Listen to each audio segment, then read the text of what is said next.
আপনার কাছে কি অনেক সুন্দর সুন্দর প্ল্যান আছে কিন্তু আপনি বাস্তবায়ন করতে পারছেন না? তাহলে এই ভিডিওটা আপনার জন্য। আসসালামু আলাইকুম, সকলকে আন্তরিক শুভেচ্ছা এবং অভিনন্দন। আমরা অনেকেই খুব সুন্দর সুন্দর প্ল্যান করতে পছন্দ করি এবং এর জন্য আমরা অনেক সময় অনেক নোট নেই, অনেক সিনেমা দেখি, অনেক ভিডিও দেখি এবং অনেক বইও পড়ি। বই পড়ে অনেক সুন্দর সুন্দর প্ল্যান করি, কিন্তু আমরা সেই প্ল্যানটাকে কাজে পরিণত করতে পারি না। আমরা সময় নেই, আরও ভালো প্ল্যান করার জন্য চেষ্টা করি। এইভাবে আমাদের শুধু সময়ই নষ্ট হয়, কিন্তু আসলে আসল কাজটা হয় না। একটা জিনিস আমাদের সবাইকেই মনে রাখতে হবে, পৃথিবীর সফল ব্যক্তিদেরকে তাদের প্ল্যানের জন্য কেউ মনে রাখে না, মনে রাখে তার কাজের জন্য। আসুন একটা এক্সাম্পল দেই।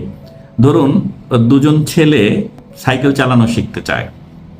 একজন ভিডিও দেখে, বই পড়ে খুব প্রিপারেশন নিচ্ছে এবং কোন ড্রেস কোড পরতে হবে, কোন জুতা পরতে হবে, কোন ধরনের সাইকেল দিয়ে সে প্র্যাকটিস করবে, এই ধরনের বিশাল একটা প্রিপারেশন সে নিচ্ছে।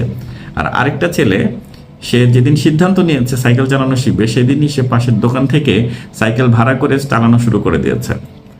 1 মাস পরে কি দেখা যাবে?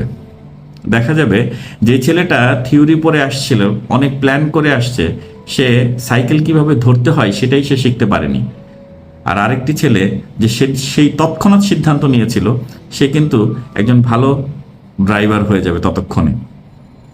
ইয়েস, এটাই সত্য কথা। কারণ ছোট্ট একটি বাস্তব পদক্ষেপ শত শত ভালো পরিকল্পনার চেয়ে উত্তম।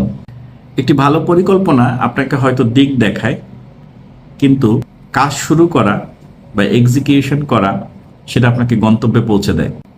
তাই নিখুঁত সময়ের অপেক্ষা না করে আজকে থেকেই ছোট করে শুরু করুন। Thank you very much.